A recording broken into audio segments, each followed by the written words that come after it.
por poder participar de este momento tan significativo para la iglesia y que sin duda va a marcar una pauta en el estudio de la palabra de Dios.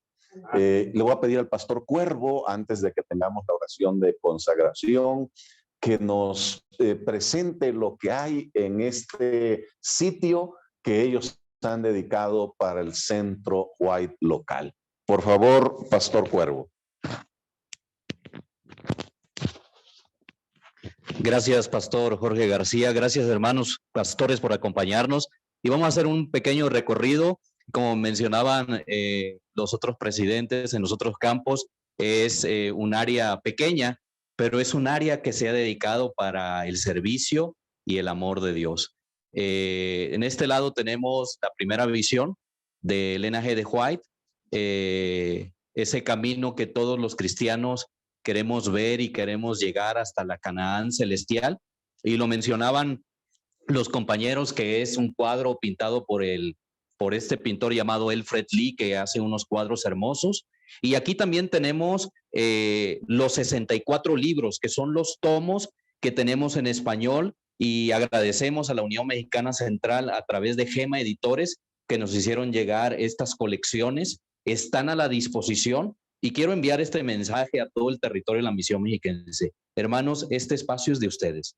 Es para que lo disfruten, para que vengan a estudiar, puedan beber de las palabras del Espíritu Profecía y encontrarse en un momento a solas con nuestro Dios, porque este lugar ha sido consagrado para nuestro Dios. Y les mencionaba que son 64 tomos, y también tenemos la enciclopedia adventista de Elena G. de White.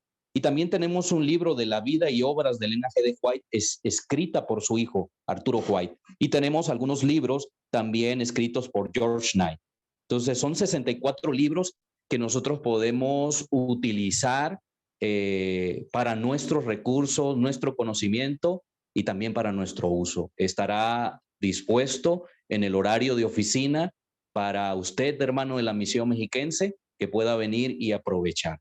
También tenemos aquí y vemos una computadora que hemos distribuido con la página de Greg Writings, que están los 64 libros, y también están Biblias y están los audiolibros. Si ustedes pueden observar, aquí tenemos el primer tomo, El Camino a Cristo, y cuando nosotros le damos un clic, nos despliega toda la ficha técnica y todos los capítulos que vienen, y a través de esta computadora y a través de este estudio nosotros podemos acceder de manera electrónica también.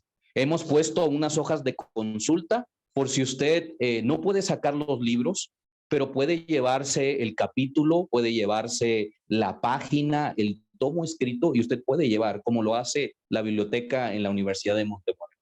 Entonces tenemos estos medios para que usted pueda disfrutar de la lectura del Espíritu Profecía. Sin duda va a ser una bendición en el territorio de la Misión Mexiquense. Y hemos depuesto este espacio para que usted pueda acceder. Los libros están totalmente en español, y también tenemos, como lo mencionaban en los otros campos, 1 Corintios 13:2, esta lectura que todos los centros White tienen. Si tengo el don de profecía y entiendo todos los misterios y poseo todo conocimiento, y si tengo una fe que logra trasladar montañas, pero me falta el amor, no soy nada. Y debajo de este texto hemos colocado la luz mayor, porque para nosotros, como mencionaba el pastor Eber García, estos escritos son una luz que alumbran a la luz mayor, que es la Biblia. Y nosotros somos una iglesia y el pueblo que hemos sido llamados el pueblo de la Biblia. Es por eso que este espacio ha sido dedicado para ustedes. Queremos, en el nombre del Señor, que pueda ser usado y pueda ser una bendición en nuestro territorio. Agradecemos a todos los que están presentes esta tarde aquí y deseamos que Dios pueda bendecirnos. Vamos a darle oportunidad al pastor Job para que pueda continuar con la oración de consagración. Pastor, gracias. Gracias, pastor Cuervo, por mencionar estas características de este centro White local aquí en la Misión Mexiquense. Agrego un plus, pastor, que ustedes tienen aquí. Tiene una vista muy bella para poder orar y meditar, ¿verdad? El paisaje, la naturaleza es impresionante y creo que eso es una bendición también.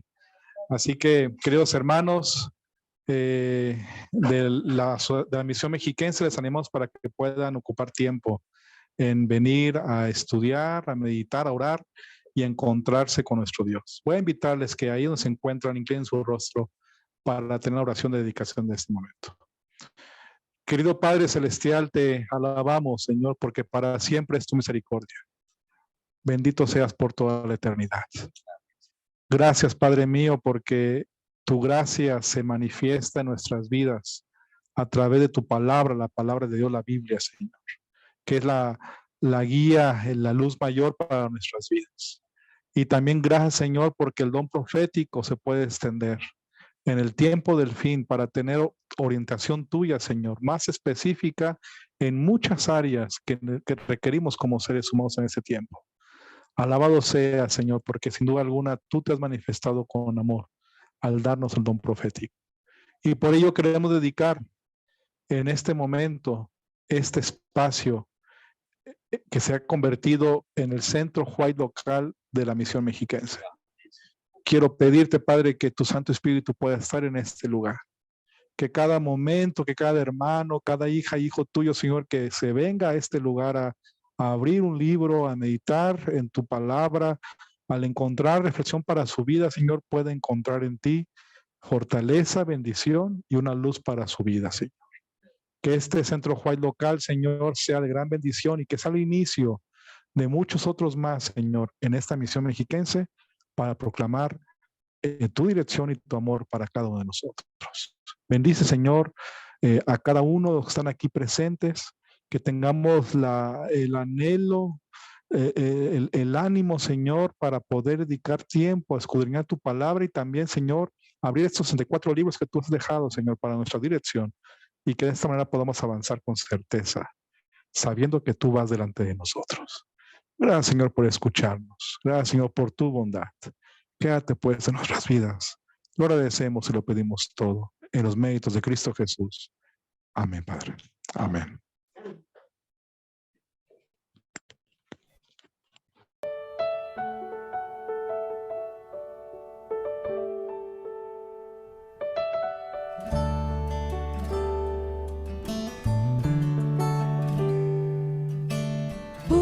Si pudiese hablar la lengua de Canaán,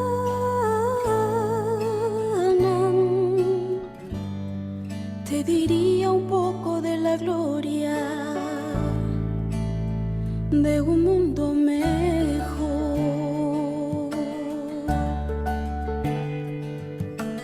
Oh, si pudiese hablar en la lengua de Canaán,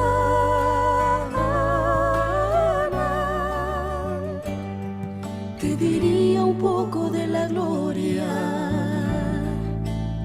de un mundo mejor,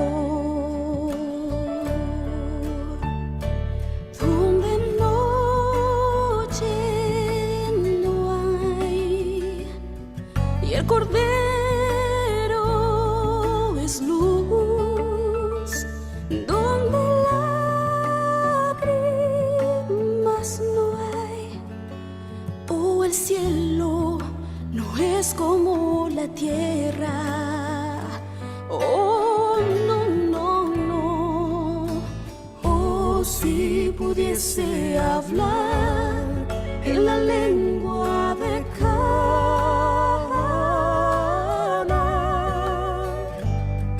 te diría un poco de la gloria de un mundo mejor.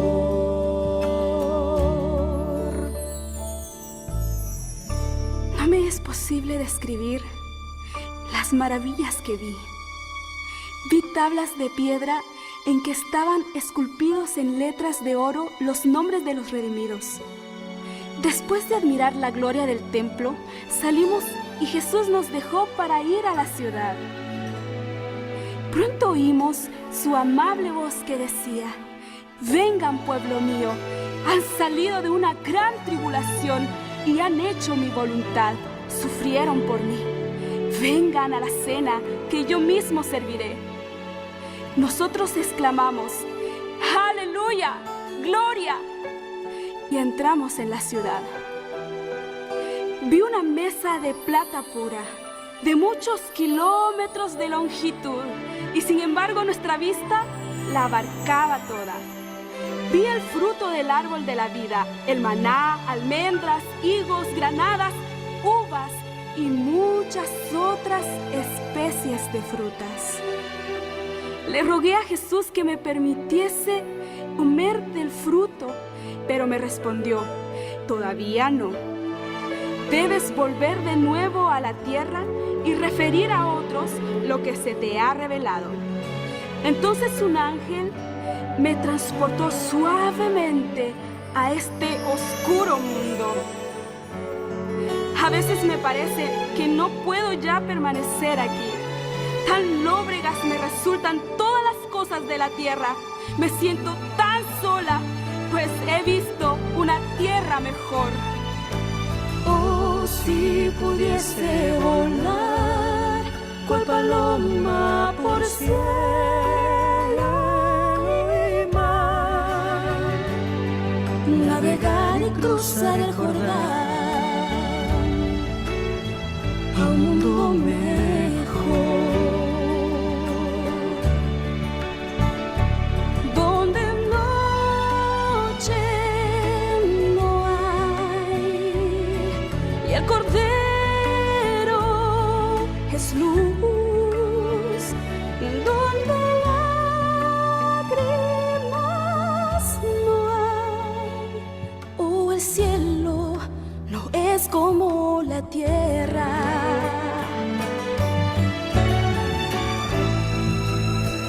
Oh, si pudiese hablar en la lengua de Cana,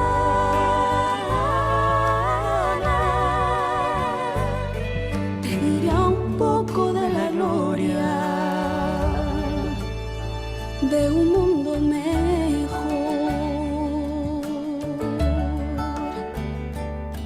Te diría un poco de la gloria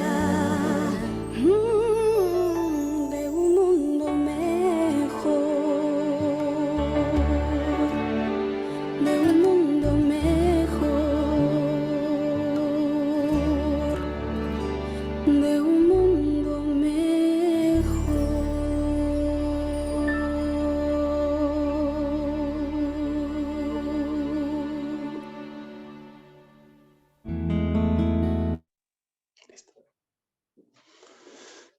Sin duda que el canto es hermoso y nos recuerda esa primera visión que tuvo Elena G. de White.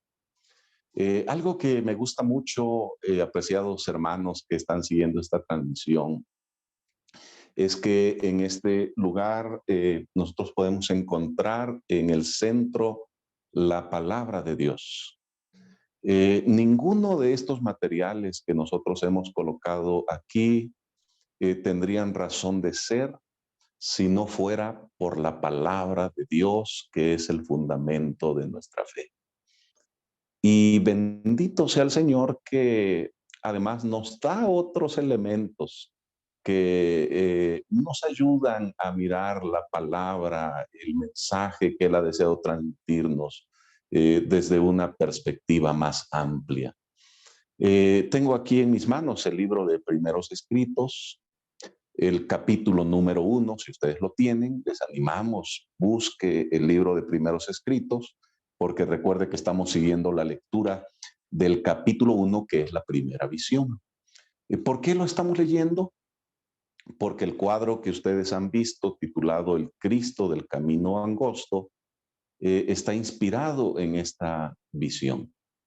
Recuerden que el día viernes estará con nosotros el autor, el pintor de este cuadro. Vamos a tener la oportunidad de escuchar por qué él plasmó allí lo que nosotros podemos observar. Así que les invitamos a que en casa repasen la primera visión. Si usted no tiene el libro de Primeros Escritos de manera física, recuerde que lo puede encontrar en internet, allí en la página E.G. Writings. Y allí usted puede mirar, escuchar este libro de primeros escritos. Y en esta noche el pastor José Zul, nuestro presidente de la Unión Mexicana Central, nos va a guiar con otra parte, ¿verdad? Una tercera parte de esta visión. Gracias, pastor Zul. Adelante, que Dios le bendiga. Muchas gracias, pastor Jorge García, qué amable. Hermanos, vamos a darle continuidad, como bien ha dicho el pastor García, a la lectura del primer capítulo del libro Primeros Escritos. Hoy inicio diciendo que sus ojos eran como llama de fuego y escudriñaban de par en par a sus hijos. Palidecieron entonces todos los semblantes y se tornaron negros los de aquellos a quienes Dios había rechazado. Todos nosotros exclamamos, ¿quién podrá permanecer? ¿Está mi vestidura sin manchas? Después cesaron de cantar los ángeles y por un rato quedó todo en pavoroso silencio cuando Jesús dijo, quienes tengan las manos limpias y puro el corazón, podrán subsistir. Bastaos mi gracia. Al escuchar estas palabras, se iluminaron nuestros rostros y el gozo llenó todos los corazones. Los ángeles pulsaron una nota más alta y volvieron a cantar mientras la nube se acercaba a la tierra. Luego resonó la argentina trompeta de Jesús. A medida que él iba descendiendo en la nube, rodeado de llamas de fuego, miró las tumbas de sus santos dormidos. Después alzó los ojos y las manos hacia el cielo y exclamó, despertad, despertad, despertad los que dormís en el polvo y levantaos. Hubo entonces un formidable terremoto. Se abrieron los sepulcros y resucitaron los muertos revestidos de inmortalidad. Los 144,000 exclamaron, ¡Aleluya!, al reconocer a los amigos que la muerte había arrebatado de su lado. Y en el mismo instante nosotros fuimos transformados y nos reunimos con ellos para encontrar al Señor en el aire. Juntos entramos en la nube y durante 7 días fuimos ascendiendo al mar de vidrio, donde Jesús sacó coronas y nos las ciñó con su propia mano. Nos dio también arpas de oro y palmas de victoria. En el mar de vidrio, los 144,000 formaban un cuadrado perfecto. Algunas coronas eran muy brillantes y estaban cuajadas de estrellas, mientras que otras tenían muy pocas. Y sin embargo, todos estaban perfectamente satisfechos con su corona. Iban vestidos con un resplandeciente manto blanco, desde los hombros hasta los pies.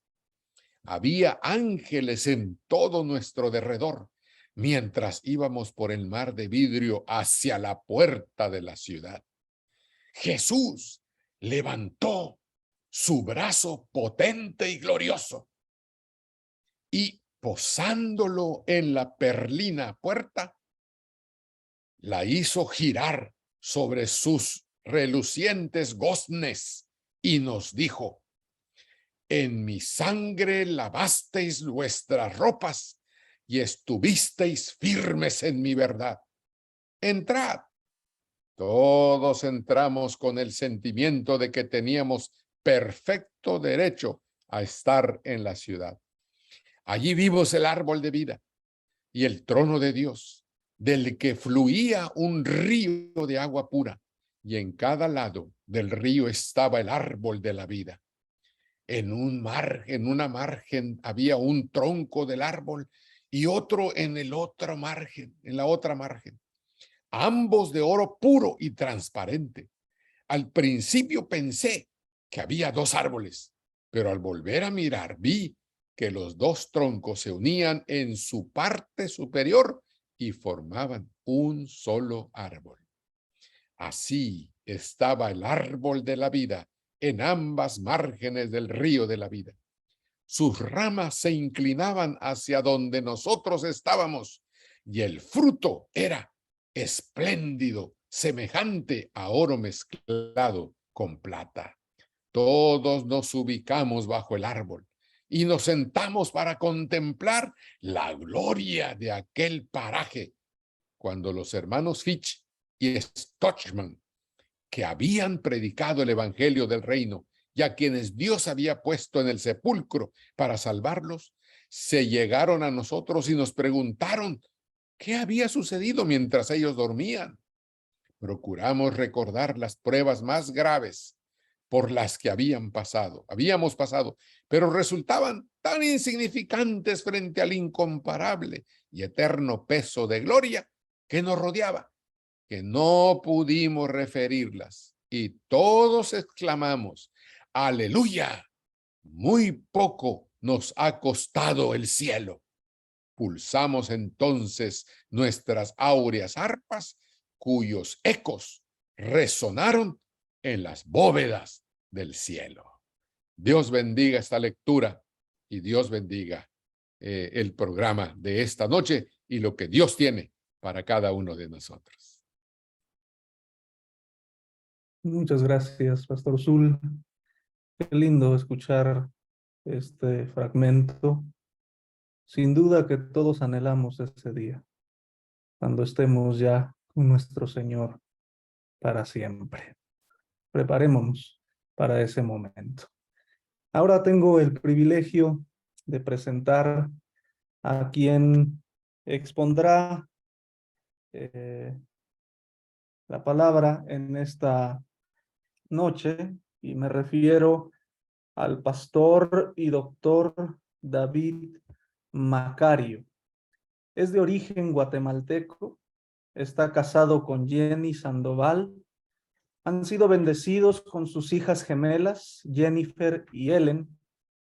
Fue pastor distrital en Guatemala y El Salvador por un espacio de 10 años y lleva los últimos 20 años en Costa Rica como docente en la Universidad Adventista de Centroamérica.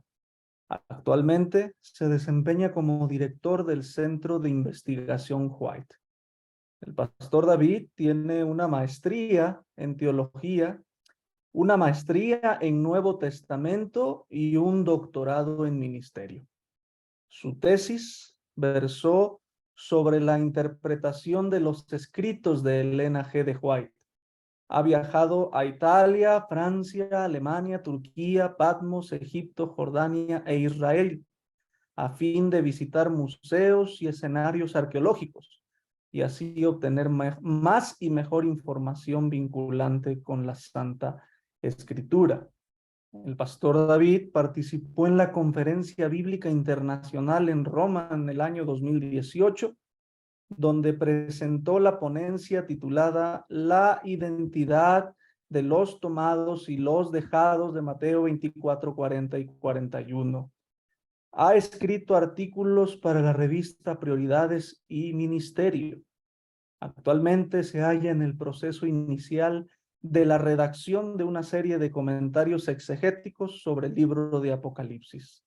Pastor David es catedrático de Nuevo Testamento, lo cual incluye la impartición eventual de cursos como griego, exégesis del Nuevo Testamento, epístolas paulinas, epístolas generales, hebreos, apocalipsis, etcétera, así como otros cursos de homilética, arqueología bíblica, historia eclesiástica, historia denominacional y otros más. El pastor se mantiene activo predicando para las distintas iglesias y países en los cuales él es invitado.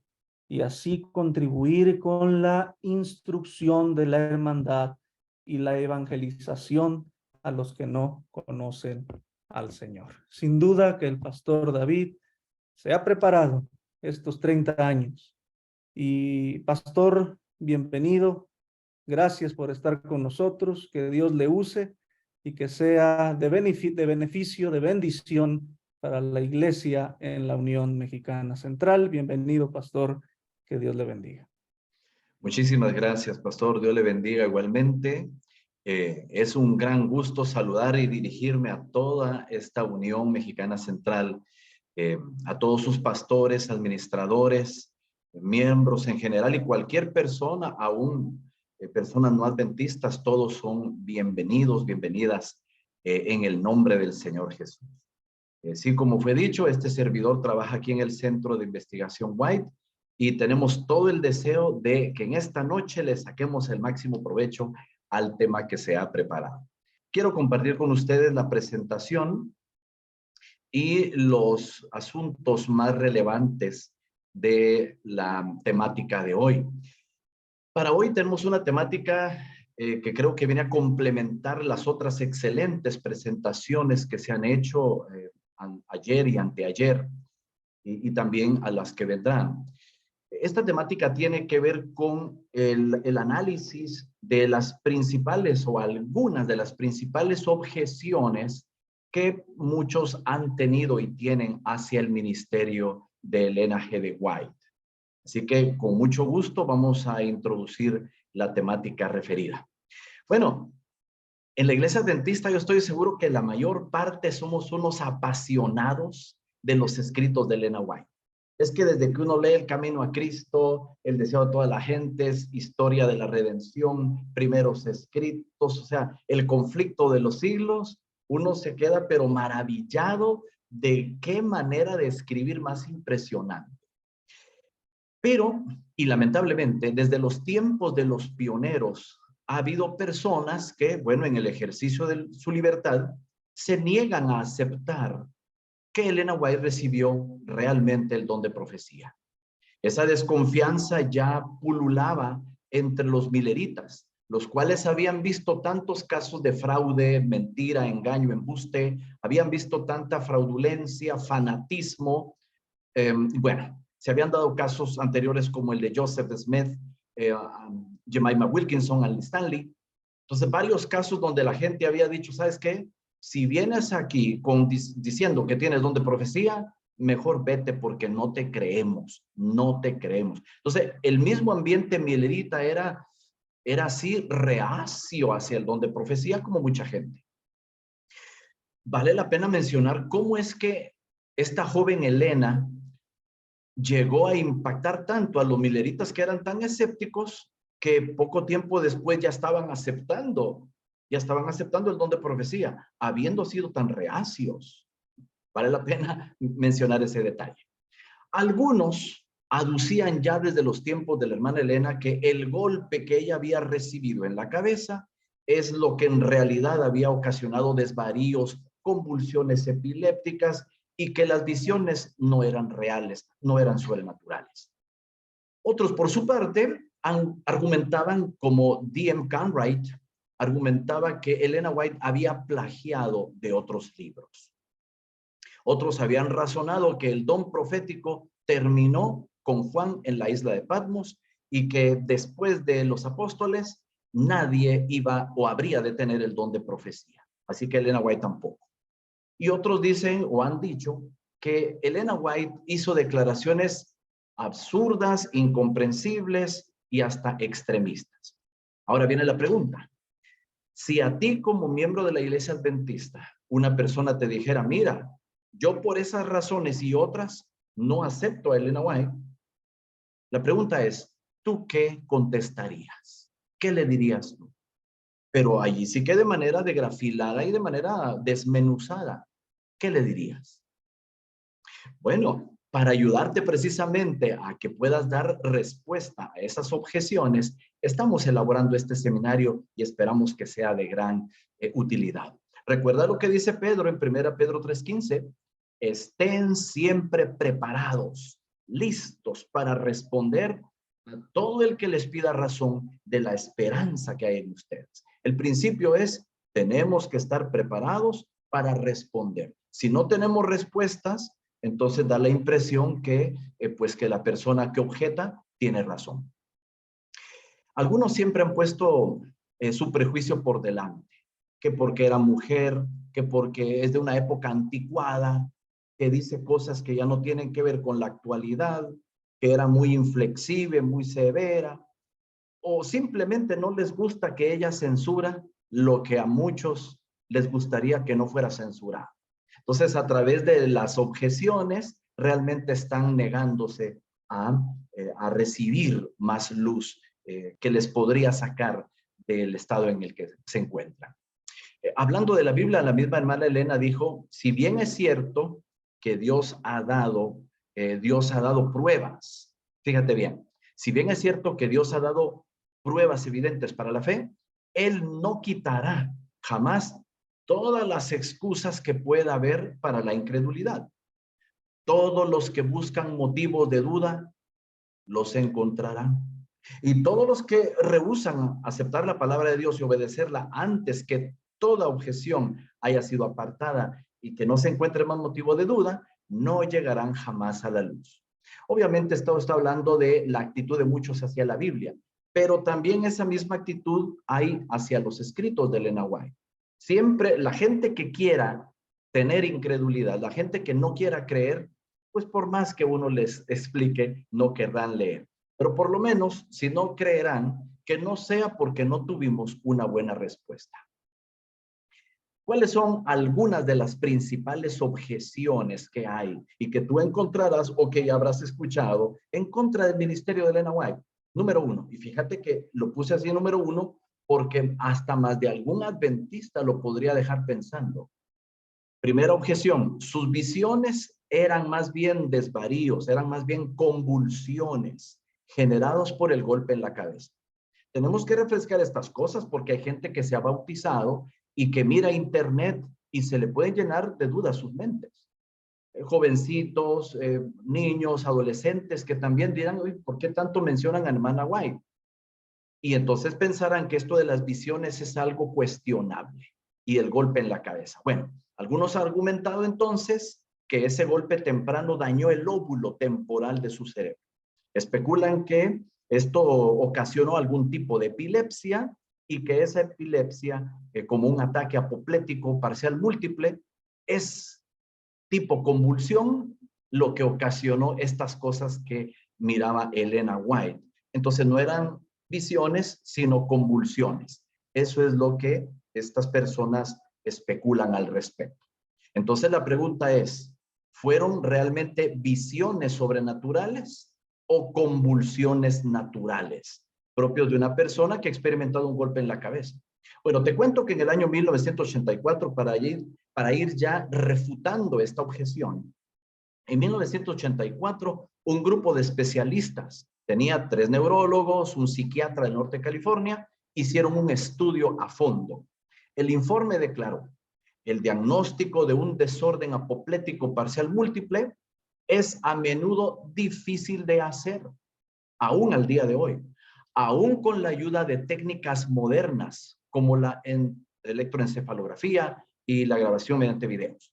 Por lo tanto, el establecimiento de un diagnóstico tal, hecho retrospectivamente en una persona que murió hace casi 70 años y respecto al cual no existen registros médicos que le hayan hecho a ella, solo puede ser especulativo. Es pura especulación. Muchas de esas cosas que están en internet son meramente especulación y conjeturas encaminadas a sembrar duda. Y las personas que no están bien informadas, como tú y como yo, en estos seminarios de esta semana, pues fácilmente podrían creer este tipo de acusaciones. Finalizan diciendo, en nuestra opinión como especialistas, no hay evidencias convincentes de que Elena White sufrió ningún tipo de epilepsia. La conclusión a la que llegaron especialistas.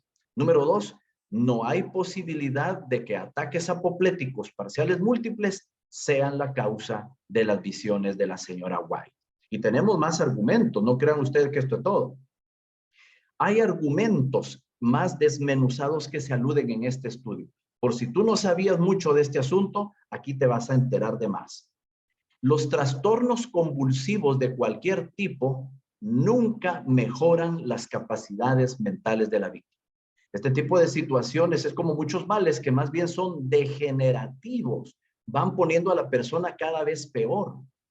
En el caso de la hermana Elena, en ningún momento ella se puso peor, al contrario, más bien su salud fue mejorando con el tiempo, aun cuando ella era anciana. Su mente se mantuvo lúcida hasta el último momento.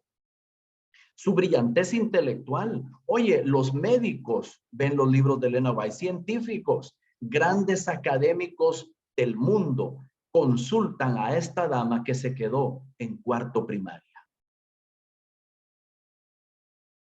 ¿No te parece impactante?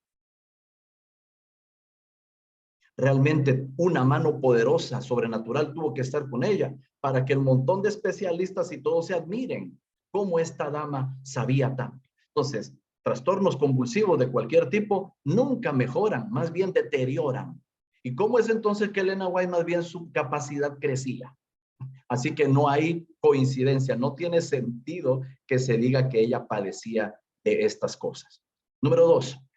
Luego de las convulsiones complejas parciales, los pacientes rara vez recuerdan a detalle.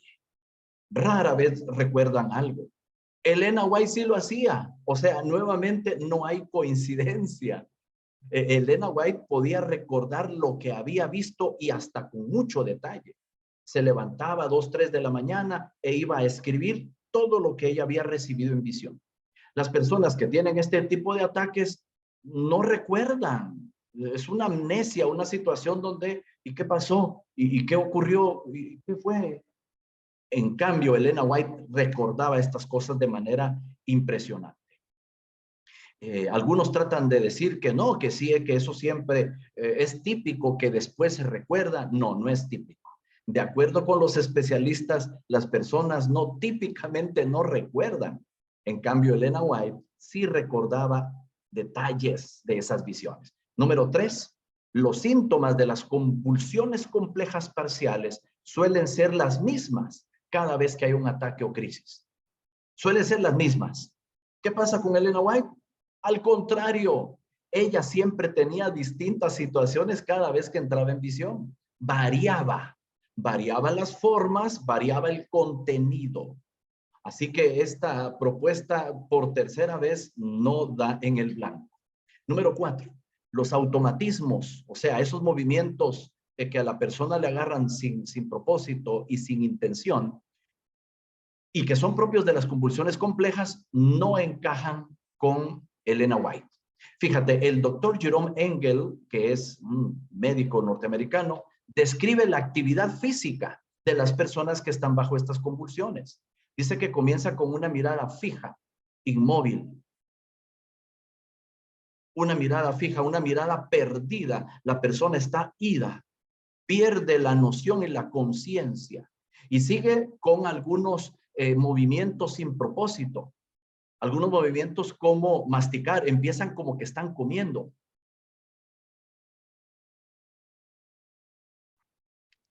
Y empiezan a hacer cosas sin sentido, este tipo de movimientos sin sentido.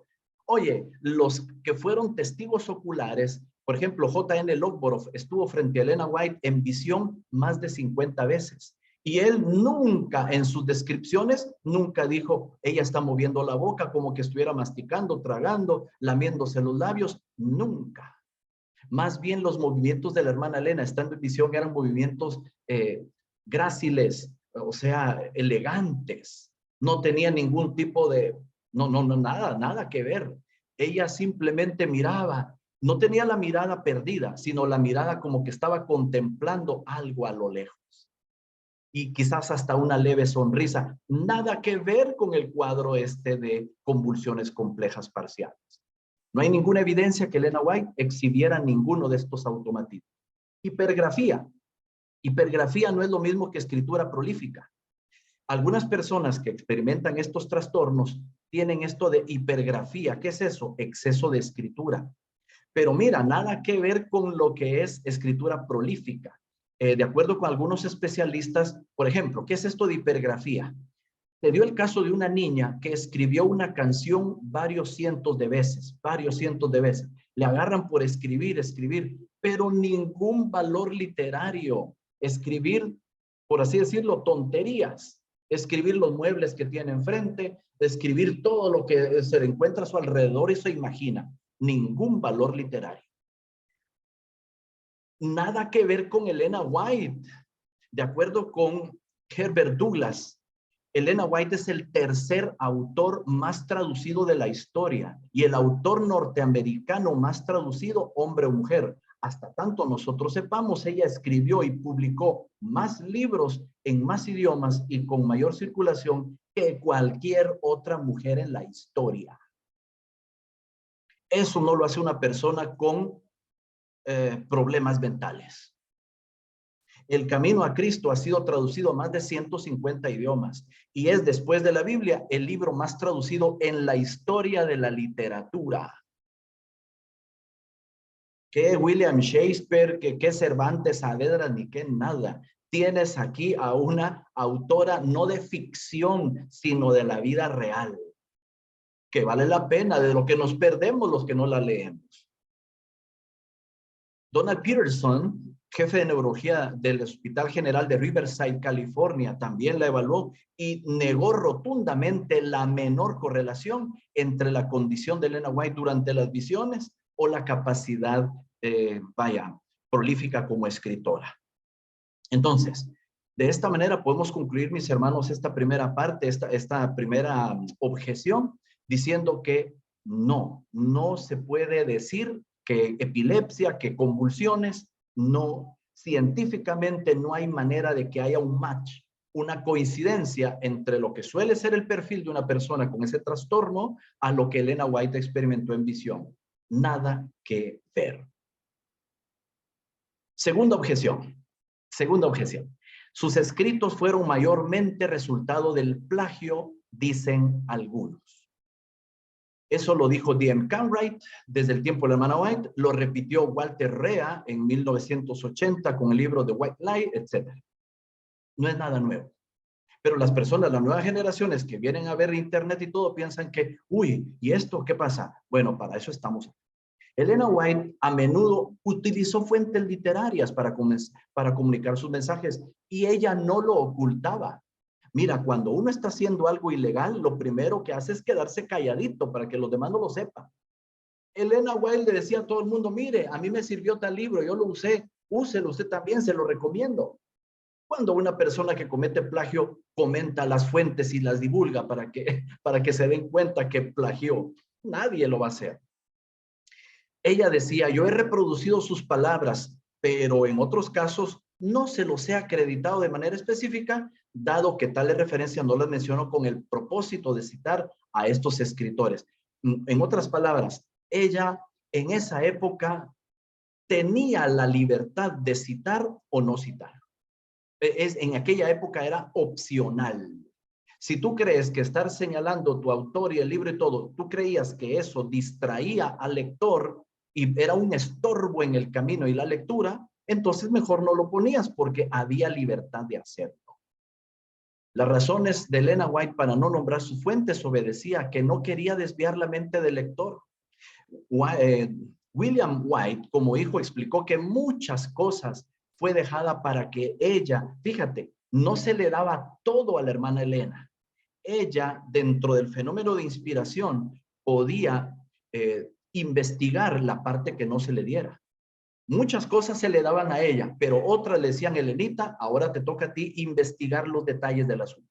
Entonces ella se metía a los libros de historia en una biblioteca personal que tenía aproximadamente 1,300 libros. 1,300 libros. Así que ella podía leer entre ese montón de caudal bibliográfico y documentar, rellenar y ponerle carnita a todo eso que se le había mostrado en visión. La investigación ha encontrado que ella enriquecía sus escritos con expresiones selectas de sus lecturas. Pero mira, más extensamente de lo que se conocía, aunque la cantidad que se ha documentado hasta ahora es un pequeño porcentaje, menos del 2%. Así que esas especulaciones de que el 80, el 90% de sus escritos fueron tomados de otros autores es pura calumnia, no es cierto. Ella, además, mira, ella tenía un montón de conocimiento, información que se le daba en visión, realmente no necesitaba copiarle a nadie. Pero mira, este es un dato importante en los 5 minutos que me quedan. Los críticos han acusado de plagio. Entonces, el caso es colocado en manos, en la década de los 80s, es colocado en manos de un abogado llamado Vincent Ramick, de la firma legal de Diller, Ramick y White, especialista en casos de patentes, marcas registradas y derechos de autor. Después de investigar a fondo el caso, Ramick, el 14 de agosto de 1981, rindió un informe y dijo, Elena White no fue una plagiadora y sus obras no constituyen una infracción ni piratería de derechos de autor. Ramick comenzó su estudio lleno de prejuicios por lo que la gente decía entre los 70 y los 80, pero después de leer ese montón de libros de la hermana Elena, los de los críticos y las leyes de derechos de autor del siglo XIX, cambió totalmente su punto de vista. Escucha lo que dijo el abogado Ramick, que no era adventista. No era adventista. Si alguno pensaba que este era adventista, no, era de otra religión. Fue la lectura de los mensajes que hay en sus escritos lo que cambió mi opinión. Creo que los críticos se equivocaron grandemente. La señora White me conmovió. Y tú sabes, conmover a un abogado norteamericano no es así nada más de fácil, ¿eh? La señora White me conmovió. Soy un católico romano, dijo él. Pero sea católico, protestante o lo que sea, ella me conmovió. Impresionantes palabras. Ramick entonces señala que hay varios factores que los críticos no tomaron en cuenta. Las citas que ella seleccionó se mantuvieron dentro de los límites legales del siglo XIX. Elena White agregó que, fíjate bien, esto también agregó el abogado. Ella introdujo invariablemente nuevo contenido, o sea que ella tomaba la idea de otros autores y la reelaboraba, la replanteaba y lo convertía en un escrito totalmente propio, independiente y original. En aquella época, tomar la idea de otro autor era de lo más común. Dice, me gustó esa idea, pero yo la voy a plantear en mis propias palabras. En aquella época, eso no era ninguna especie de plagio, era préstamo legítimo. Elena de White instó a sus lectores a obtener copia de sus libros. Miren, a mí me sirvió Daubigné. Daubigné me sirvió, te lo recomiendo. Aquel Conberry y el otro me sirvieron, utilízalo. Ramick halló absurdo que los críticos acusaran a Elena White de copiar libros que ella públicamente instaba a sus lectores a conseguir. O sea, ella no quería esconder nada. Los estoy utilizando. ¿Cuál es el problema? Además, nadie la demandó en aquella época. Nadie la demandó. ¿Por qué? Porque no tenían con qué demandarla. No tenían un caso, no tenían una ley siendo violada. Entonces, mis hermanos y hermanas, realmente estos son datos que yo espero que te sirvan para poder dar respuesta a estas situaciones. Hay que evaluar a Elena White conforme los códigos de propiedad intelectual de aquella época. Recuerda eso, los códigos de copyright de aquella época. Después de esta pausa que haremos, continuaremos con esta presentación de cómo refutar esta objeción.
Lindo canto, hermosa Sión.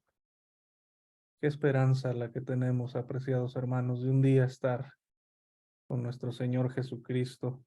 Este canto fue interpretado por el coro de cámara de la Universidad Adventista de Chile. Así que gracias a Dios por estos talentos, por estos dones.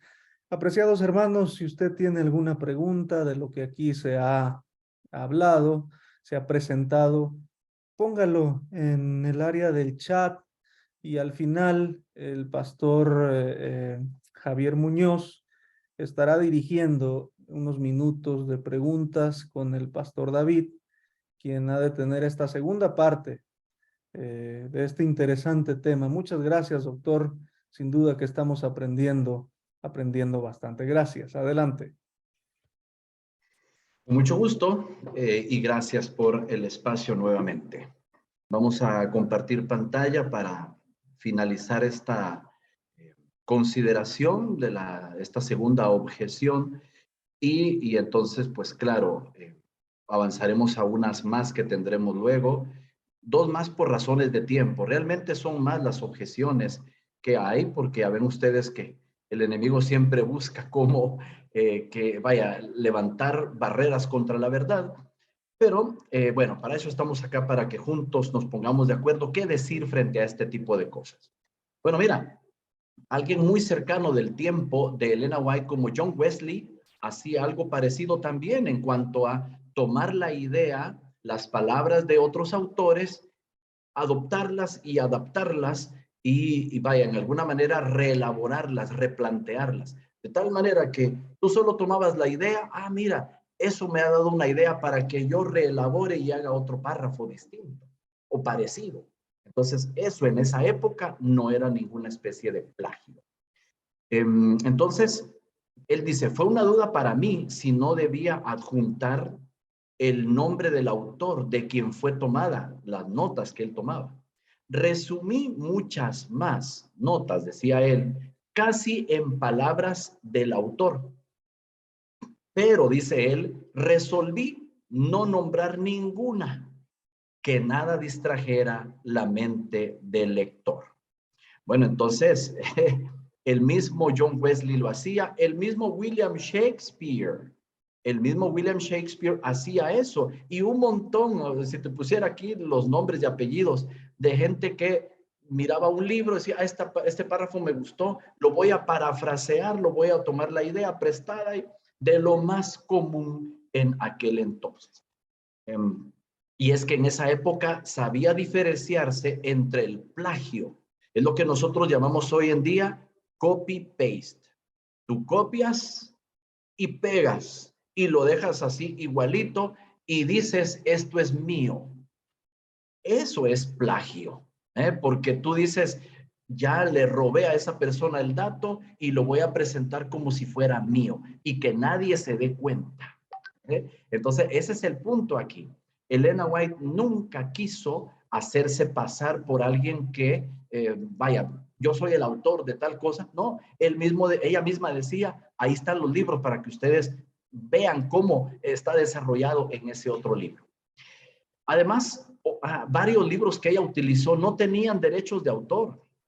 Y si no tenían derechos de autor, menos podían reclamar.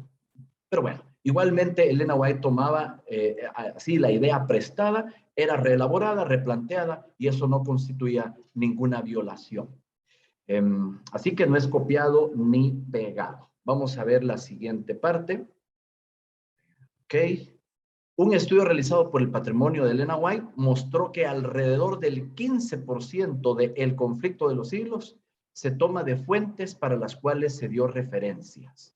El 15% del conflicto de los siglos y se dan las referencias, porque para 1911, ya que esta ley federal fue dada en 1909, Elena White, aún en vida, dijo, ¿saben qué? Todas esas notas históricas, todo donde yo tomé de los historiadores, pónganle ahí, denle el crédito para que nadie piense que me estoy robando nada. Así que en 1911, en esa edición, se le dieron los créditos del caso. A un plagiario no le conviene que se conozcan sus fuentes. Elena White no intentó nunca esconder sus fuentes. Ahí tienes algunos que ella misma recomendó. History of the Reformation de Daubigné. También tienes allí History of the Waldenses, James Wiley, y The Life and Epistles of St. Paul de Conybeare y Howson. Ella no tenía ningún problema con que la gente viera esos libros, más bien véanlos, ahí está la idea completa a como ellos la concebían. Entonces ella no necesitaba copiar y pegar, ella tenía suficiente revelación e información, pero para expresar mejor sus ideas, ella dice, bueno, lo que se me mostró en visión, esta forma en que el autor lo tiene aquí me gusta, vamos a tomar su idea. Pero como digo, en aquella época, esta era una gestión de lo más común y normal. Para complementar detalles, a ella se le daba el bosquejo en la visión, pero en los libros que encontraba detalles Y dijo ella, bueno, esos detalles me sirven, los voy a insertar acá. Para embellecer también. Es que uno no tiene el monopolio de la verdad, hombre. Uno va a encontrar en los libros qué pensamiento más brillante, y qué buena, lo voy a tomar acá. En el caso nuestro, todo lo tenemos que dar el crédito al pie de página o en el texto. Pero en aquella época era un asunto opcional si se hacía o no. Además, al hermano White le parecía que se economizaba tiempo cuando pasaba así y sin andar deteniéndose con mucha pie de página o acreditación bibliográfica. Recuerda, hay algunos que tienen objeciones porque no entienden el asunto de cómo funciona la inspiración. Los profetas, aun cuando estén bajo inspiración, pueden consultar otras fuentes, pueden consultar otros libros. Lucas, mira, en el capítulo 1, versículos de 1 al 3, tienes a Lucas investigando, preguntándole, obviamente, a gente no inspirada, tomando fuentes por aquí, orales, escritas, como fuera. Él investigó, ya sea en Lucas y también en Hechos, él investigó. ¿Por qué? Porque dentro del fenómeno de inspiración se puede recurrir a otras fuentes para complementar, para embellecer, para tomar datos que no fueron dados en visión. Pero el Espíritu Santo guía el proceso. Y el Espíritu Santo seguramente le decía al autor, de ese libro puedes tomar. Lucas, por ahí vas bien. Esa parte no, Lucas. O sea, podía guiarle de tal manera que el material que fuera a ser canónico llevara el aval del Señor. Pablo citó a otras fuentes también. Pablo tomaba de otras fuentes, por ejemplo, y sin darle el crédito, obviamente. Por ejemplo, aquí tienes el caso de, citó a Epiménides. Epiménides de Nosos, este autor del siglo IV antes de Cristo, y también Arato de Cilicia del siglo III en Hechos 17-28. También mencionó al escritor ateniense Meneandro del siglo III y IV. Y así vuelve a citar a Epiménides. Entonces, un profeta sí podía utilizar fuentes bibliográficas aún no canónicas. Judas utilizó a primera Enoc 1:9. Entonces, Elena White no erró al utilizar bajo inspiración fuentes no bíblicas, para nada, porque eso era propio de los profetas. Bueno, vamos a una tercera objeción por el tiempo que se nos va volando. Fíjate, la tercera objeción que estamos considerando aquí es que dicen esta gente que especula, el don de profecía terminó con Juan. Por lo tanto, Elena White, que viene siglos después, no pudo tenerlo. Bueno, nosotros comenzamos esta refutación con la Biblia. Joel 2:28. Fíjate lo que dice Joel 2:28. Después de esto derramaré mi espíritu sobre todo el género humano. Los hijos y las hijas de ustedes profetizarán. Tendrán sueño los ancianos y visiones los jóvenes. En esos días derramaré mi espíritu aún sobre los siervos y las siervas. Ahora escucha lo que dice el verso 31, porque el verso 31 ya nos pone en el tiempo del fin. El sol se convertirá en tinieblas y la luna en sangre antes que llegue el día del Señor, día grande y terrible. Bueno, esto lo dijo Joel siglos antes de Cristo. Pero recuerda que Pedro tomó la cita de Joel 2 y dijo, ahora en el Pentecostés se está cumpliendo, ahí en Hechos 2:16-21. ¿Se está cumpliendo ya? Sí, pero se estaba cumpliendo el inicio de esa profecía. Es decir, tuvo un cumplimiento parcial. Este habría de irse prolongando hasta el final de la historia, hacia aquella época cuando el sol se convertiría en sangre. ¿En qué tiempo ocurrió eso? En una época muy cerca del tiempo del fin, 1780, 19 de mayo de 1780. Entonces, este mismo texto de Joel 2, conectado con Hechos 2, y ahora con el tiempo del fin, nosotros vemos la proyección, el cumplimiento, así amplificado, de la profecía de Joel. Las señales del fin del mundo de Joel 2:30 y 31 dejan pues que su cumplimiento definitivo habrá de producirse más allá en la historia. En el libro de Hechos y el Pentecostés se dio el inicio del cumplimiento de esta profecía, el cual habría de prolongarse y hallar un cumplimiento definitivo más allá en el transcurso de la historia y al final de la misma. Y tú ves allá en Apocalipsis 12, 17 y 19, 10, que bueno, precisamente allí en el capítulo 12, después de la persecución medieval de 1260 años, de 1214, tú ves que entonces viene el tiempo del fin. Después de esa persecución, entonces viene el tiempo del fin. Y allí en el tiempo del fin es cuando aparece el resto, el loipón, el remanente, el pueblo de Dios de los últimos días que habría de levantar los mandamientos de Dios, pero que también habría de tener el don de profecía. O sea, desde el año 96, en el siglo I, Dios ya le había mostrado a Juan que en el futuro, en el tiempo del fin, el don de profecía sería dado nuevamente. Y es que no hay ningún registro bíblico donde se diga que al nomás morir Juan o al terminar los apóstoles, se acabó el don de profecía.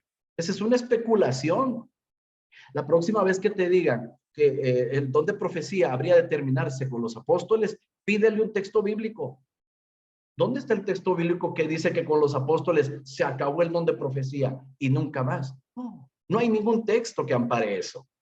Entonces, el don de profecía habría de darse, tal como dice Apocalipsis 12, en el tiempo del fin, después de los 1260 años que terminaron en el año 1798.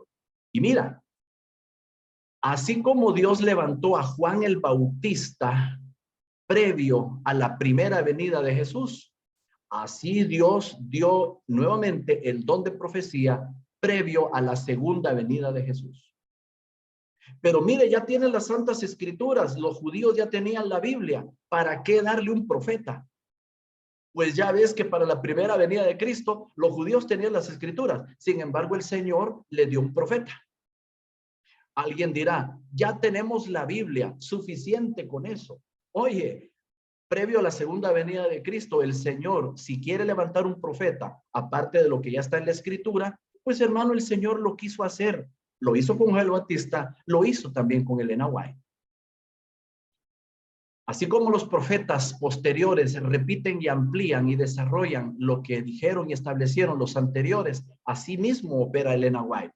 Elena White se para sobre lo que los profetas anteriores ya dijeron y amparada y aferrada a eso, ella dice, bueno, yo voy a repetir y ampliar lo que estos hombres dijeron. Mira, es lo mismo que hizo Juan con Daniel. Juan va a repetir lo que dijo Daniel en alguna manera, pero lo va a ampliar y desarrollar. ¿Qué es lo que tú tienes con Elena White? Tienes una repetición y ampliación de lo que otros profetas ya dijeron anteriormente. Así que no hay problema con que los apóstoles hayan muerto y el don de profecía se dé después de esa fecha. Ahora bien, la Biblia, comenzamos con la Biblia, pero hay fuentes también que nos pueden ayudar, fuentes históricas, fuentes bibliográficas que nos pueden ayudar en esta dirección. La Enciclopedia Británica, fíjate, la Enciclopedia Británica nos dice, hasta bien entrado el siglo II, los profetas fueron considerados elementos esenciales de una iglesia.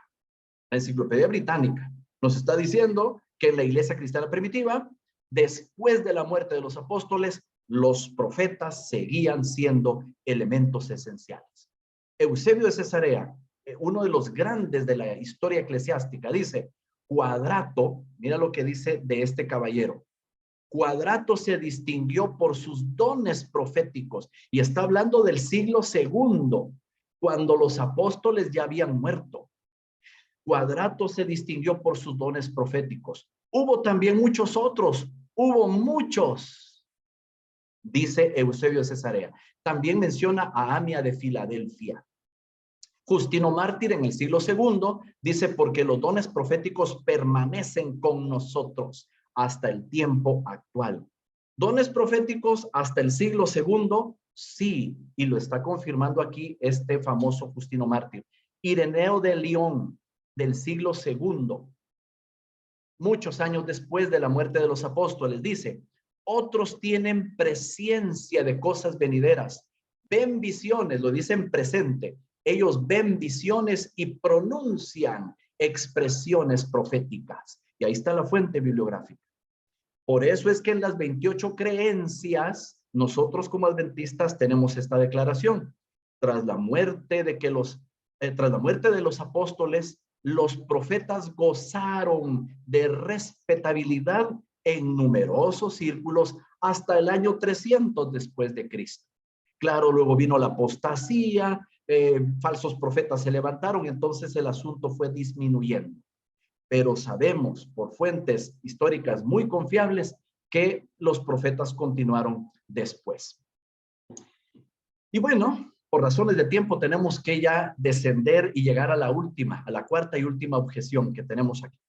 Elena White, dicen algunos, hace declaraciones absurdas y extremistas. Veamos algunas de esas. Vamos a ver cuán absurdas son. Declaración sobre el uso de cosméticos. Oh, esto puede interesarle a las hermanas de iglesia. Dice, muchos sin saberlo, dijo Elena White, perjudican su salud y ponen en peligro sus vidas por el uso de cosméticos. Alguien del siglo XXI dirá, oye, pero ¿qué le pasa a la hermana Elena? ¿Quién se va a morir por echarse polvitos Revlon, Max Factor o Avon? ¿Qué sé yo? ¿Quién se va a morir por utilizar eso? ¿Qué hermana Elena más?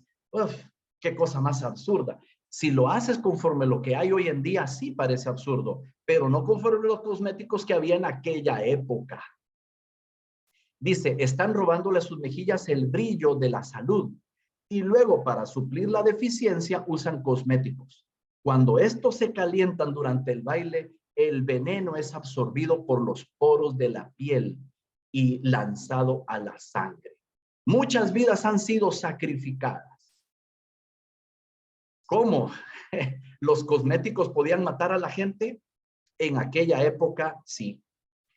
Ella está hablando de los cosméticos del siglo XIX, los cuales eran venenos para la piel. El cosmético europeo conocido como cerusa era utilizado fatalmente porque era principalmente ¿qué? Era plomo. Y lo utilizaban mujeres ricas del segundo siglo hasta bien entrado el siglo XIX para hacer que sus rostros lucieran pálidos según la moda. Utilizaban plomo. Acuérdate que en aquella época las cosas eran de una manufactura muy, pero muy precaria y sospechosa. Otra mezcla mortal que tenían esos cosméticos era sulfato de mercurio. Fíjate tú qué cosa la que tenían los cosméticos en aquella época. Tampoco había una entidad como la FDA tratando de fiscalizar y evaluar la salubridad de los productos. Número 2. Aquí te va. Así que Elena White tenía razón porque el tipo de producto era nocivo para la salud y podía poner en peligro de muerte a las personas. Declaración sobre el uso de pelucas. ¿Qué pasa con las pelucas? Algunos ridiculizan a la hermana Elena por lo que dijo. Fíjate bien. Muchos perdieron la razón y se volvieron locos de remate, siguiendo esta moda deformadora. Y sin embargo, los esclavos de la moda continúan vistiendo sus cabezas y sufren horribles enfermedades y muerte prematura antes que dejar de estar a la moda. Bueno, en el contexto de las pelucas confortables de hoy, los críticos ridiculizan a la hermana White, pero ella sabía lo que decía. Las pelucas que ella describió, según los historiadores, eran manojos de cabello enrulado, algodón, algas acuáticas, lana, musgo español y otras abominaciones innumerables. Las damas mayores eran quienes más las utilizaban debido a la pérdida de cabello. Pero fíjate, antes muertas que sencillas, porque preferían estar ahí con aquello caliente y aquello quemándole y atormentándose con los piojos y las cosas que habían ahí, preferían eso antes que verse medio pelonas. Mira lo que tenía esto acá. Había peligros en usar trenzas postizas de yute, pelucas hechas de corteza fibrosa. Aparentemente esas trenzas se infestaban a menudo de sabandijas de yute insectos pequeños. Oye, si tú tienes insectos en la cabeza, miles de ellos, ¿acaso no sientes que te vuelves loco con eso? Y con aquella tormento y aquello de quitarse eso de encima, pero no se lo quitaba, preferían tener aquello allí. Una mujer informó que la cabeza se le puso en la carne viva y el cabello se le comenzó a caer aún más de lo que se caía. Todo el cuero cabelludo estaba perforado por los parásitos. Y bueno, ¿para qué te digo más de eso? Por no hablar de la aparición de piojos y pulgas, siglo XVIII, hecho que era bastante habitual dado los factores antihigiénicos de la época, ya que lavarse el pelo era casi insólito.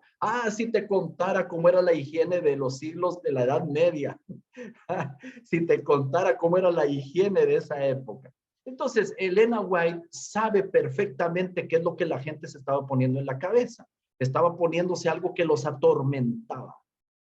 Mira, dice que hasta que algunas pelucas saltaban ratones. De algunas pelucas eran verdaderos nidos donde podían haber ratones si se les dejaba por allí. Finalizo con esta, la declaración de las bicicletas. ¿Qué pasó con las bicicletas? Y ahora, ¿qué pasa con las bicicletas? Bueno, habrá que dar cuenta, dijo Elena White, del dinero invertido en bicicletas, vestidos y otras cosas innecesarias. Dice ella, Satanás obra para inducir a nuestro pueblo a invertir tiempo y dinero en la satisfacción de supuestas necesidades. Esta es una especie de idolatría. Estas parecen declaraciones, por supuesto, a muchos de los que leen hoy, les parece que Elena White está siendo muy extremista. ¿Cómo que la bicicleta es que es pecado comprarse una bicicleta en el siglo XXI? Es que no estamos hablando del siglo XXI, estamos hablando del siglo XIX. ¿Qué pasa en el siglo XIX? Bueno, aquí tienes un par de imágenes para que sepas cómo eran las bicicletas en aquel entonces. Es que las bicicletas cuando recién salieron ocasionaron un boom, un alboroto, ocasionaron un boom, como cuando está saliendo allá en Estados Unidos el iPhone tal y la gente sale buscando aquel iPhone y bueno. Esa bicicleta ocasionó competencia, rivalidades, deseo de supremacía, a ver quién llega más rápido, la mía es más veloz que la tuya, bueno. Y la gente gastaba dinero a montones. Algunas familias invertían todos sus ahorros para comprar bicicletas. Entonces, el problema no es el objeto, sino lo que esa compra representaba. Se compraba nada más para presumir, para competir. En esa época no era una necesidad, era un juguete. Era un juguete para decir, mira, soy de estatus elevado, yo sí tengo una bicicleta, tú no tienes. Y eso es lo que en ese momento Elena White está recriminando, la actitud detrás de la bicicleta. Aquí aprendemos, mis hermanos y hermanas, a tener un sabio uso del dinero y no comprar por motivos incorrectos. Llámese carro, llámese iPhone, llámese computadora. Saber comprar no por el mero deseo de ser superior a otros. En conclusión, ¿qué tenemos por acá? Bueno, ¿qué te puedo decir? No hay, número uno, no hay evidencia médica congruente como para afirmar que el golpe que Elena White recibió a los 9 años fue la causa de sus visiones. Descartado totalmente. Número 2, el informe de un abogado no adventista, especialista en derechos de autor, demostró que Elena G. White nunca cometió plagio de acuerdo con las normas del siglo XIX y del siglo XX. Número 3, la evidencia bíblica, como te mostré con Joel 2, como te mostré llegando con Hechos 2 y luego con Apocalipsis 12, 17 y 19, 10. No hay evidencia de que el don de profecía debía terminar con la muerte de Juan. No hay ningún texto donde la persona pueda decir, aquí está, ve, después de la muerte de los apóstoles se acaba el don de profecía. No, señor, no existe ese texto. Más bien, Apocalipsis 12 demuestra que en el tiempo del fin ese don iba a volver a otorgarse. Solo que a su pueblo fiel, al pueblo que levantara los mandamientos de Dios y la fe de Jesús. Y también la historia.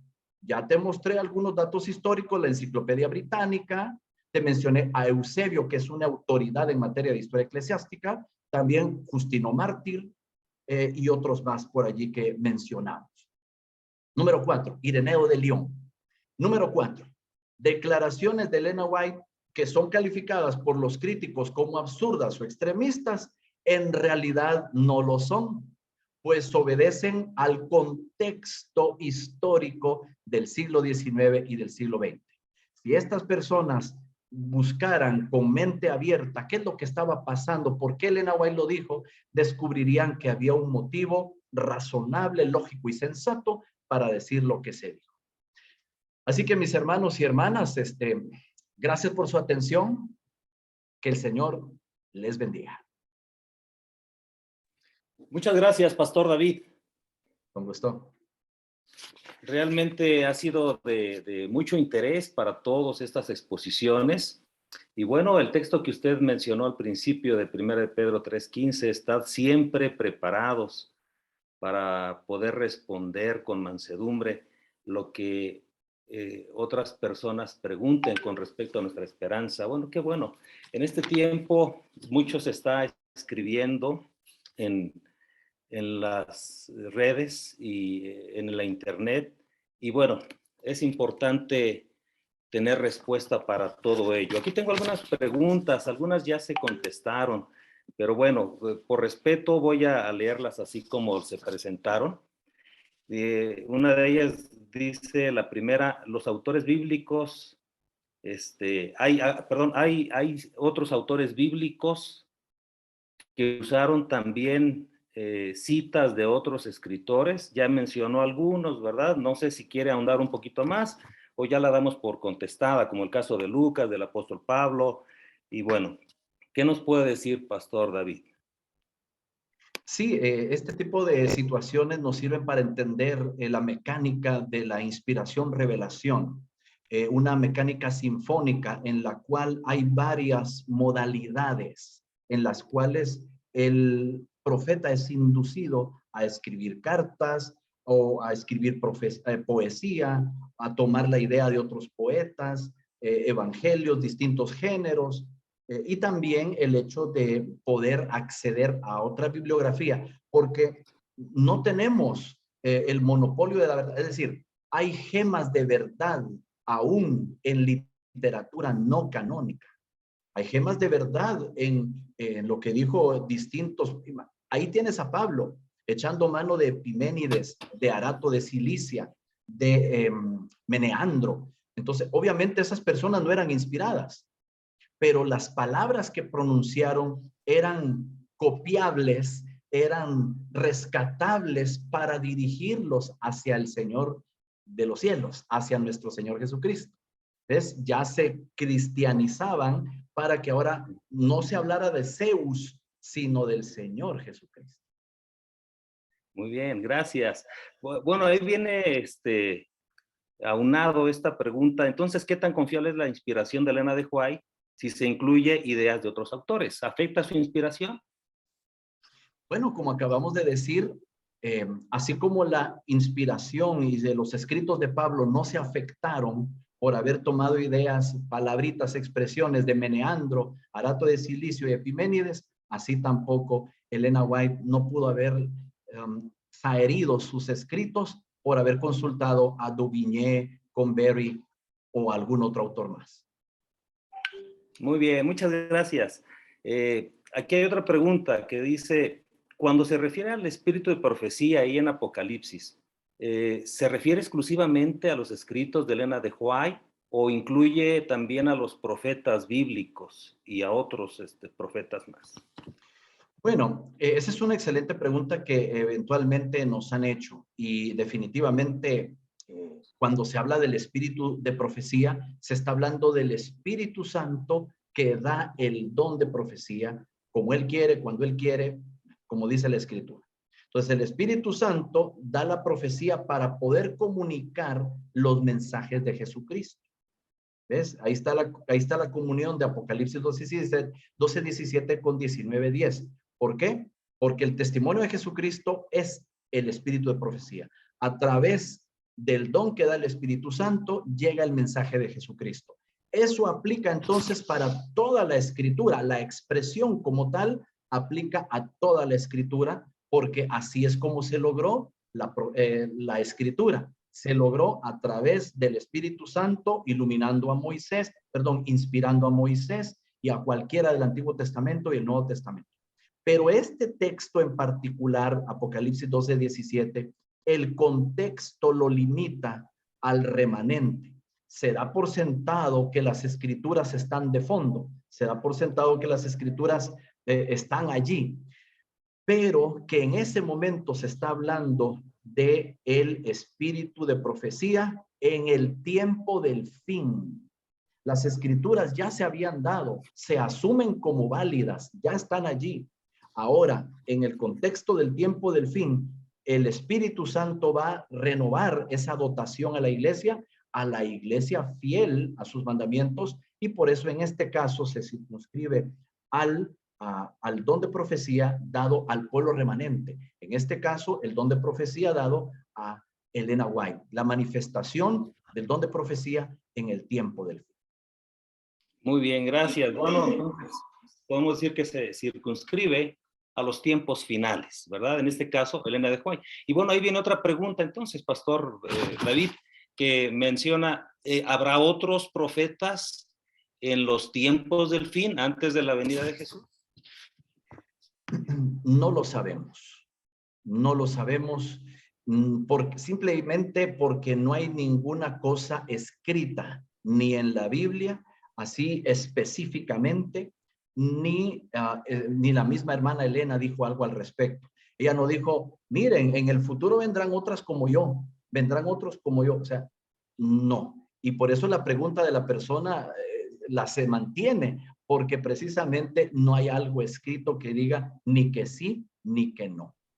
Entonces, cuando la Biblia guarda silencio, y la hermana White también, creo que nosotros seremos prudentes en hacer lo mismo. Muy bien, muchas gracias, Pastor Macario. Aquí mencionan que si puede comentarnos algunos de los testigos que hubo en las visiones de Elena de White. Nos mencionó del Óboro y bueno, no sé, algunos otros pioneros. Sí. Bueno, recordamos que dijimos que J.N. Lockborough, él estuvo presente en más de 50 visiones. Él registró muchas cosas de las que ocurrían mientras Elena White estaba en visión. Y me gusta que esa pregunta nos da la oportunidad de decir eso. Elena White, mientras estaba en visión, tenía su mirada no perdida, sino su mirada contemplando algo que estaba a la distancia. No miraba lo que estaba aquí en el cuarto, en la habitación. Ella no miraba nada de eso. Con sus ojos abiertos podía contemplar lo que se le estuviera mostrando en visión. Aparte de eso, y algo impresionante, no respiraba. Impresionante ese dato, no respiraba. Podía pasar 1 hora, 2 horas, 3 horas, hasta una visión que tuvo de 4 horas sin respirar. Y hay personas, testigos oculares, que incluso la fueron a inspeccionar. Hubo uno de apellido Bourdieu, D.T. Bourdieu, que era un escéptico.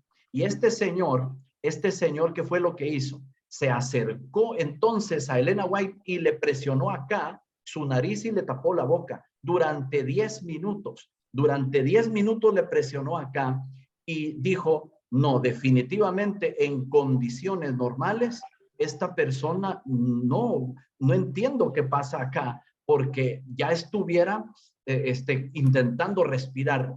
Él era escéptico, él no creía en la hermana Elena, en su ministerio profético. Y entonces él fue y le tapó así fuerte para que no hubiera chance de que respirara, aunque sea un poquito, no hubo chance de nada. Entonces no respiraba, podía caminar en la sala, podía hablar, podía contar algunas cosas que estaba viendo, podía caminar sin tropezar, en fin. Tenía varias, por así decirlo, varias características mientras estaba en visión, pero nada que ver con los automatismos de las personas que tienen algún tipo de ataque apoplético múltiple. Muy bien, gracias. Podemos decir que Elena de White no tuvo sus visiones en secreto, en privado, sino fue espontáneo en el momento en el que se encontraba justamente rodeada de muchos testigos. Muchas gracias por esta respuesta. Hay dos preguntas aquí que tienen que ver con el uso de Elena de White por algunos miembros de iglesia. Por ejemplo, dice, ¿quiénes son los que atacan más la inspiración de Elena de White? ¿Los de adentro o los de afuera de la iglesia? De acuerdo a sus estadísticas. Yo en lo personal no he visto una estadística y para uno pronunciarse de manera responsable tendría que ver alguna estadística de los de afuera y los de adentro. Uno puede tener, ¿cómo se dice? Impresiones, uno puede pensar y al menos en mi percepción yo siento que hay más escepticismo afuera. Afuera, así la impresión es de que obviamente personas que no comparten nuestra fe son más proclives a cuestionar que Elena White haya tenido ese don. Pero también hay me parece un porcentaje, no sé cuánto, dentro de nuestra iglesia de hermanos o hermanas que todavía no tienen una convicción total acerca del don profético de Elena White. Pero al menos yo no he visto estadísticas al respecto. No hay una estadística así precisa. Gracias. ¿Qué consejo se puede dar o cuál es su opinión de hermanos que usan más los escritos de Elena de White que la misma Biblia? ¿Qué puede comentarnos al respecto, Pastor David? La misma hermana Elena, en una de sus cartas, creo que la carta 11, ella dijo, en el trabajo público, en la predicación pública, no estéis diciendo, Elena White dice, para fundamentar vuestras posiciones, dice hermana White, un así ha dicho Jehová es lo que debe prevalecer. Entonces, mis hermanos y hermanas, gracias por ese punto. Nosotros vamos al púlpito a exaltar la santa palabra de Dios, a predicar la Biblia, el problema es que a veces algunos nos emocionamos tanto con los libros y la forma maravillosa en que escribe Elena White, que queremos ahí como que aprovechar para sacar un montón de citas. Tenemos buena intención, pero hacer eso ha llevado a cierto abuso de las citas y escritos de la hermana White. En el púlpito lo que debe sonar más es la Biblia. Uno puede incorporar algunos pensamientos de la hermana White, pero no necesariamente tiene que decir que son de ella. Yo, por ejemplo, en mi caso personal, yo lo que hago es citar el libro, porque aún las personas no adventistas no se sentirían prejuiciadas. Yo, El Camino a Cristo, página 67, Deseo toda la gente, es página 135. Entonces, lo muestro como un recurso bibliográfico que ayuda, que aporta, pero que no necesariamente va a venir a sustituir, porque no queremos que los libros de la hermana White sustituyan a la Santa Escritura. Muchas gracias por esta amplia respuesta al respecto, ¿verdad? Que se está citando justamente el mismo testimonio de Elena de White, de tener la Biblia como centro, como base, como se ha estado presentando en las noches anteriores. Aquí presenta una pregunta finalmente, ¿por qué en los libros de historia no se habla de Elena de White? No sé si se refiere a los libros de historia de la iglesia o historia de secular, no sé, historia universal. ¿Por qué no se habla de los escritos de Elena de White? No se usa. Sí, bueno, recordemos que la mayor parte de estos autores son seculares o de otras denominaciones. Se podrán citar como Wikipedia que menciona a Elena White y todo, pero los libros de historia suelen no mencionarla porque en primer lugar ya tiene una asociación, se asocia con una denominación. Entonces quizás no quieren hacerle propaganda a una determinada iglesia, qué sé yo. Pero afortunadamente los libros de historia denominacional son los que se encargan de sacar a la luz precisamente lo que otros no quieren hacer. Quizás un autor, al ser de otra denominación, no se sienta muy cómodo de estar hablando de una persona a la cual no le creen que haya tenido el don de profecía. Así que los libros de historia normalmente están interesados en historia secular, no tanto en historia religiosa. Recuérdense que los libros de historia universal tratan de abordar más que todo asuntos sociales, políticos, económicos, militares, no tienen tanto interés en el asunto religioso. El asunto religioso se lo relegan a la historia eclesiástica. Así que yo veo más en esa dirección la razón por la cual no se interesan por mencionar a Elena White. Muy bien, sin embargo, podemos decir que los libros que hablan de historia, como El conflicto de los siglos y algunos otros libros, son confiables 100% en la historia, ¿verdad? Como el caso de la Biblia también, aunque no sea citada por escritores seculares. Viene una pregunta, ya no es tanto el espíritu de profecía, sino tiene que ver con lo que habló de las bicicletas. Dice, ¿es malo seguir la moda como en el caso de las bicicletas, nosotros como adventistas? Bueno, la palabra moda es una palabra muy amplia. Elena White mencionó que este artículo, este objeto, en ese momento era una moda, nosotros lo que sacamos de esta situación es un principio. Una de las reglas de interpretación para entender a Elena White es sacar el principio detrás de la situación histórica. Y el principio que nosotros extraemos de allí es que si nosotros vamos a comprar algo, que sea para satisfacer una necesidad, no por meramente vanidad. Hay una gran diferencia. Entonces, si uno va a comprar un carro, pues que no sea para endeudarse, no sea para presumirle al vecino, a mi familiar, o sacrificar ya la comida con tal de pagar las mensualidades de ese carro finísimo, estar comiendo ahí sí que pura tortilla con sal todo el día, porque hay que comprar un carro mejor que el del vecino. Y ya los hijos no tienen ropa, no tienen zapatos, porque hay que pagar el carro. Entonces, nos vemos en esas apreturas porque queríamos lucir, porque queríamos presumir, ser mejor que otro. Eso es justamente lo que Elena White está diciendo, la sabiduría de administrar bien el dinero. Y vaya, humildad, no espíritu de competencia, no ese tipo de cosas que no son parte de la vida cristiana. Gracias, Pastor David, por contestar esta pregunta también. Y terminamos con la última pregunta. ¿Cuál es la mejor manera de poder defender o refutar las objeciones contra Elena de White y el espíritu profético? Bueno, en primer lugar, mucha oración, que el Señor nos ilumine, que el Espíritu Santo nos dé las palabras más sabias. Hay personas que preguntan porque quieren saber legítimamente, pero hay personas que preguntan para justificar su incredulidad. Son preguntas que no intentan resolver algo, sino intentan ponerte en aprietos. Y entonces, nosotros necesitamos la sabiduría del Señor para saber confrontar no solamente las objeciones contra Elena White, sino contra la Santa Escritura, que también vamos a encontrar escépticos contra la Biblia. Mucha oración, pero oído con esto. Necesitamos mucho estudio.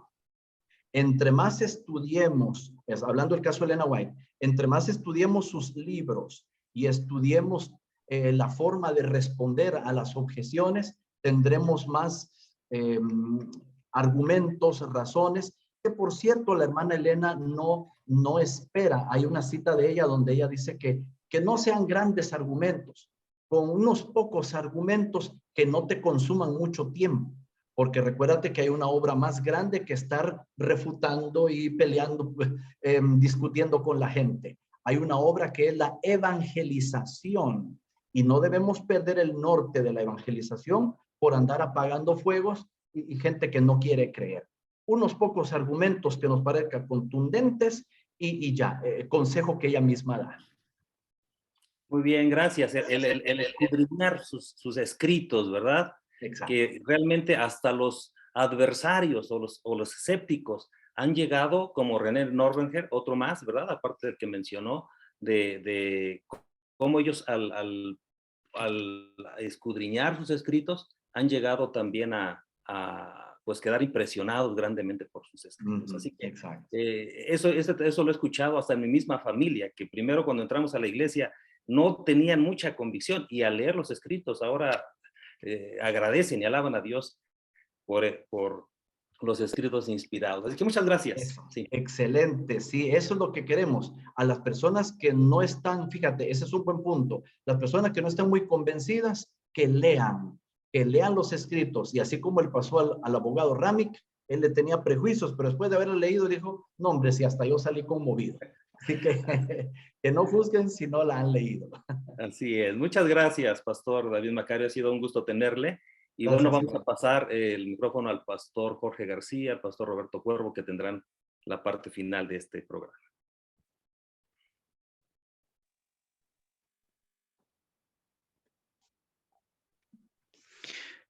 Gracias, doctor Macario, por esta hermosa exposición y gracias a todos los que han estado con nosotros.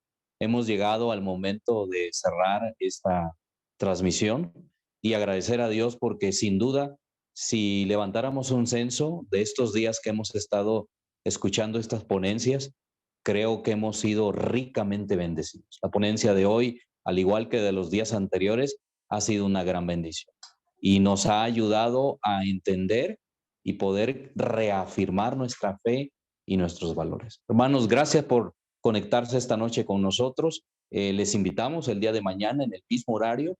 Seguirá esta semana de oración del Espíritu Profecía y va a ser una gran bendición que nosotros podamos enriquecernos. Y vamos a, desde nuestro centro White local, queremos hacer la oración para finalizar este programa especial. Y voy a pedirle al pastor Jorge Gómez del distrito de Catepec que pueda tener la oración en esta noche para que Dios nos bendiga esta noche. Adelante, pastor.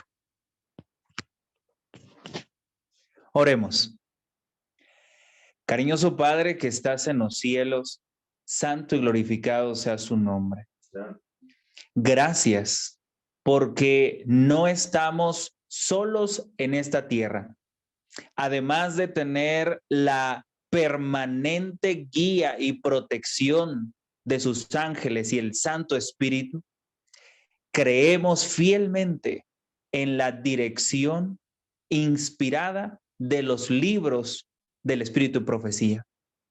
Este día, mi Dios, te agradecemos porque hemos escuchado nuevamente un mensaje que ha confirmado nuestra fe y suplicamos con humildad y respeto a algunos que quizás de repente no estén de acuerdo con alguno de estos escritos, que sean movidos por tu Santo Espíritu a ir a estas líneas y puedan encontrar en ellos también un mensaje de verdad y de esperanza.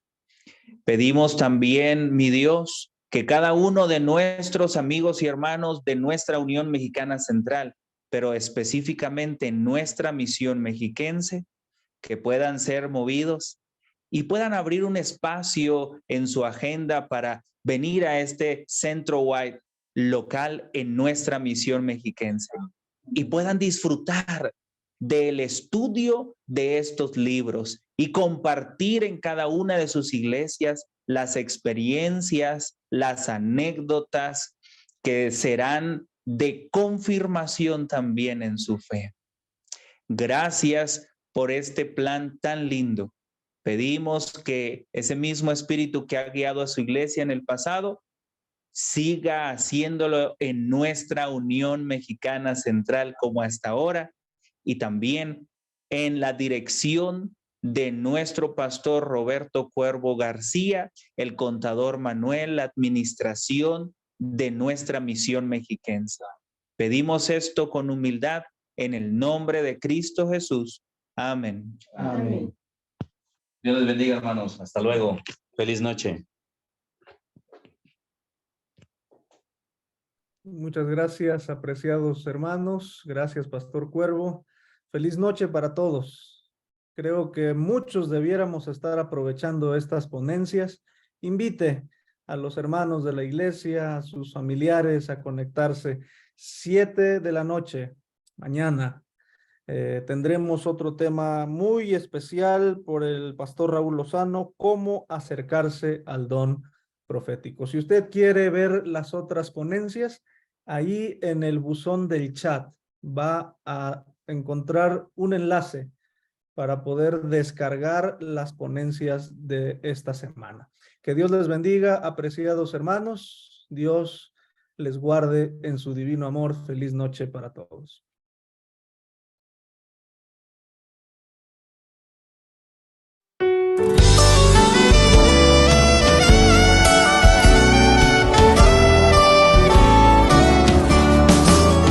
Es un llamado a servir, a predicar y a enseñar para salvar. Donde tú quieras yo iré, por tu gracia y poder yo iré. Yo iré donde digas, yo iré donde quieras, mi Jesús me llama, yo iré. Yo iré donde digas, yo iré donde quieras, oh Señor, heme aquí, yo iré.